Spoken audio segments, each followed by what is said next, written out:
Hi there, welcome to the 10-minute recap. Today we are summarizing Proverbs 21 to Ecclesiastes 12. Now, it's a bit strange to summarize wisdom literature chapter by chapter, especially the Proverbs, because they're a collection of wise sayings. So there isn't a lot of, or really any narrative to summarize for you. So I'm going to try my best to give you samples of the chapters and we'll muddle our way through together. So Proverbs 21, it has wisdom like this. A person may think their own ways are right, but the Lord weighs the heart. To do what is right and just is more acceptable to the Lord than sacrifice. I also really love verse 4 that says, haughty eyes and a proud heart, the unplowed field of the wicked produces sin. So arrogance leads to the lazy upkeep of the heart, which will inevitably produce wickedness.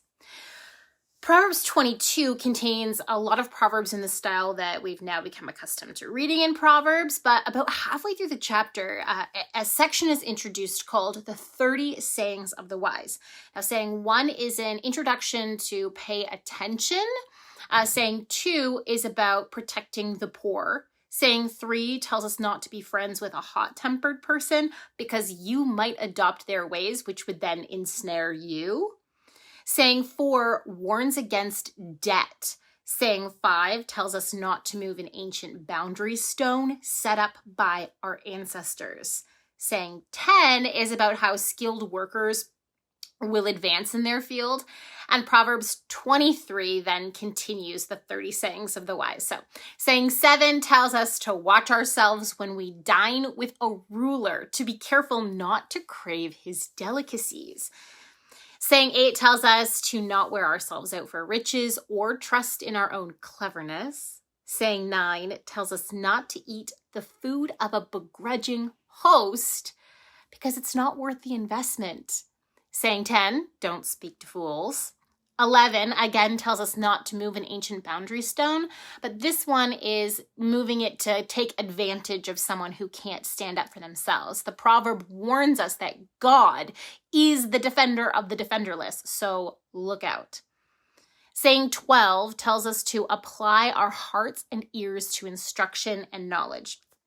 So I'm going to skip forward now over a bunch of these sayings to move us on to Proverbs chapter 24, which contains the final 10 sayings. So saying 20 is, do not envy the wicked, do not desire their company, for their hearts plot violence and their lips talk about making trouble. Now, similarly, the 30th saying says this, fear the Lord and the king, my son, and do not join with rebellious officials, for those two will send sudden destruction on them, and who knows what calamities they can bring. The chapter continues beyond this 30th saying, offering further sayings. Proverbs 25 opens with a superscript, so an introduction line that tells us the following proverbs were of Solomon, so written by him, but compiled or collected by the men of King Hezekiah's courts. So King Hezekiah, he launched large-scale religious reforms during his reign. He might have actually been seeking to reunite fallen Israel into his kingdom of Judah. So it makes a lot of sense to be gathering practical and spiritual wisdom that harken back to a unified time in history when his great-great-great-grandfather Solomon ruled over all Israel. So it's a good nod to history. Here is one of those collected sayings, all right? So verse 28 says, like a city whose walls are broken through is a person who lacks control. Think about that. Self-control is protection like a city wall. Don't have it at your own peril.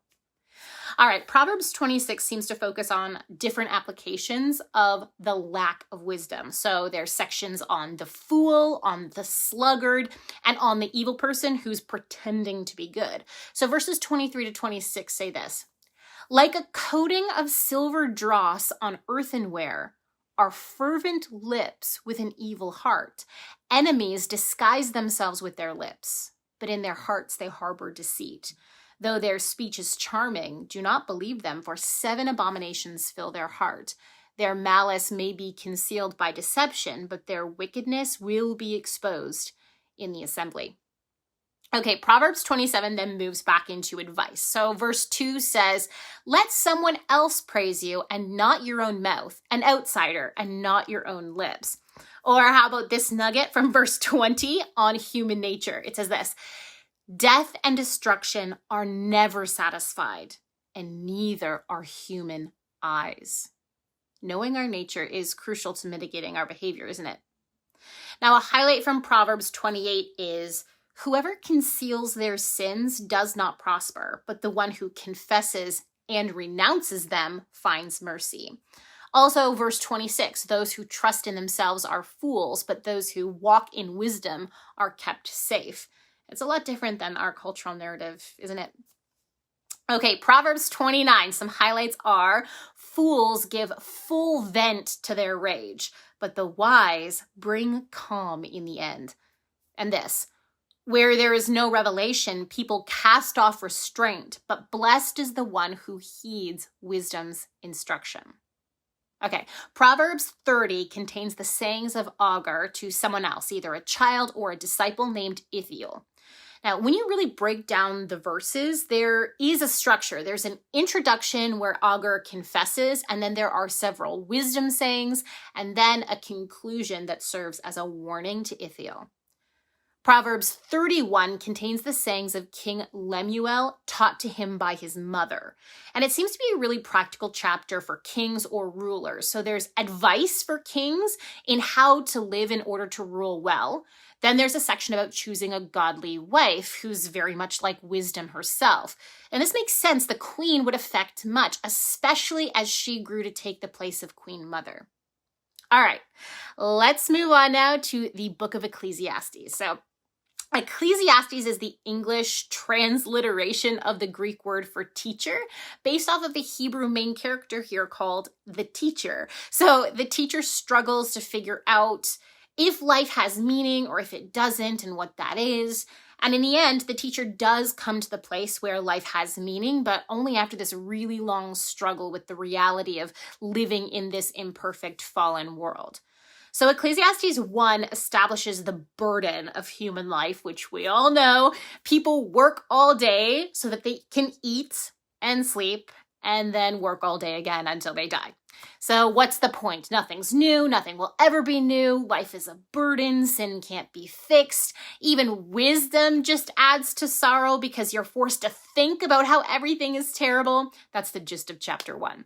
Ecclesiastes 2 talks about how even pleasure is ultimately meaningless. Verses 13-14 say this, wisdom is better than folly, just as light is better than darkness. The wise have eyes in their head while the fool walks in darkness, but I came to realize that the same fate overtakes them both. Then you get down to verse 16, which says, like the fool, the wise too must die. And verse 17 adds, so I hated life. Now, the best we can do according to chapter 2 is to eat and drink and find satisfaction in our work here on earth. And we're going to see that theme really repeated until the very end of Ecclesiastes. So in chapter 3 now, he talks about how there's a time for everything, a time to be born, to die, to plant, to uproot, to love, to hate, to war, to peace.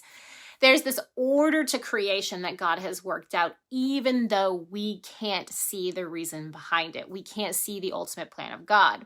Now, there's a bit of hope in verse 17 here, that God will one day judge all people, the wicked and the righteous. But the teacher emphasizes that it's a mystery to him.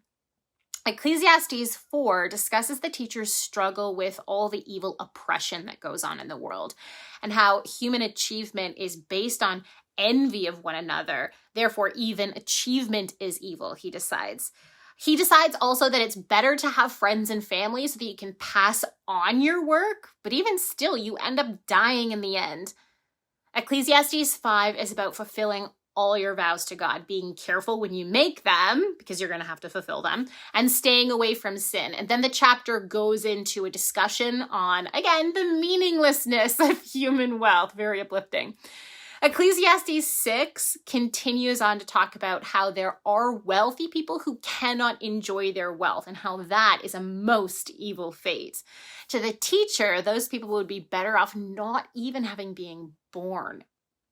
Ecclesiastes 7 then contains Proverbs style literature, so we get a bit of brief relief from the uplifting vanity and everything is meaningless talk.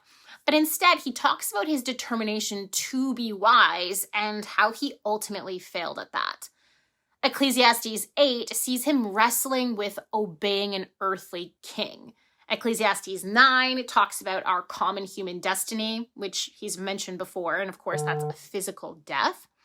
Ecclesiastes 10 compares and contrasts wisdom and folly, and it does end up holding wisdom as better. Ecclesiastes 11 continues advice on how to be wise that it actually started back in chapter 10. So 11 focuses specifically on financial wisdom and remembering God when you're establishing your life, when you're young.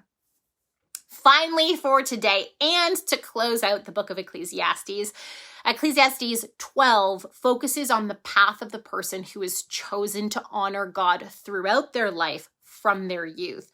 And the teacher reconciles all of his struggles with the knowledge of God as the ultimate judge and king who will bring righteousness and justice. He says this, "Now all has been heard. Here is the conclusion of the matter. Fear God and keep his commandments, for this is the duty of all mankind. For God will bring every deed into judgment, including every hidden thing, whether it is good or evil." So even though the teacher struggles with all of these things, he realizes that ultimately in the end, there is this plan that the Creator has, and the Creator is just and righteous, and he will somehow bring it all around to make sense in the end for the teacher. All right, I hope that recap made sense for you. Let me know your thoughts and questions down in the comments below. And until next week, happy reading and happy studying. Thank you so much for watching. We want to keep producing high-quality biblical content, but we can't do it without your support. If you feel called to support us, please click the link in the description under Donate. Your support really means a lot to us.